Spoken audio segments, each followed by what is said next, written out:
When you're solo traveling, here's some advice that might sound a bit counterintuitive. I recommend penciling in a day or two to ditch the itinerary to just explore. The best travel memories often happen when you choose to just wander, or when life, or in my case, the weather, forces you to. Welcome to another episode of 40 by 40, where I take you along on my journey to visit 40 countries before turning 40 and share solo travel tips along the way. After a few unforgettable days in Hanoi, I took a short flight south to Da Nang, but the next morning, a typhoon hit. Now, I'm used to turbulent weather.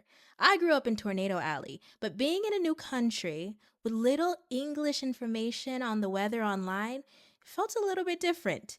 I reached out to my Airbnb host, and he basically told me, just don't go outside tomorrow, stay in the apartment. My travel insurance company sent updates, which helped, but I'd be lying if I said I wasn't a little uneasy, a little stressed. When I finally stepped outside the next day, I saw what the storm had left behind. It is the day after Typhoon Chami, I believe it's called, blew through here, and walking through the city, you can see some of it wasn't very much destruction that it caused, but the wind speed was so high that there were a lot of trees that came down and some signage from buildings that came down.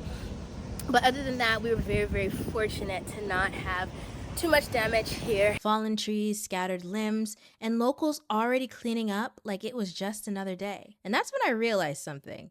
I had a whole plan for the day.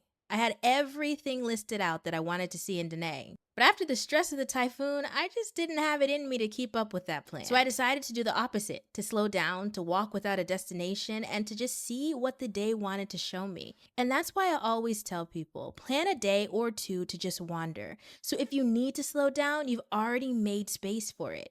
And you still end up seeing more than you ever expected. That unplanned day for me turned out to be exactly what I needed and allowed me to get my mind right before really getting the chance to hit the ground running to explore the city the way I really wanted to. When you're traveling alone, it can feel like you always need a plan. Like having your ducks in a row somehow keeps you safe. But sometimes letting go of the plan is how you actually find what you're looking for along the way. I'll see you in the next one.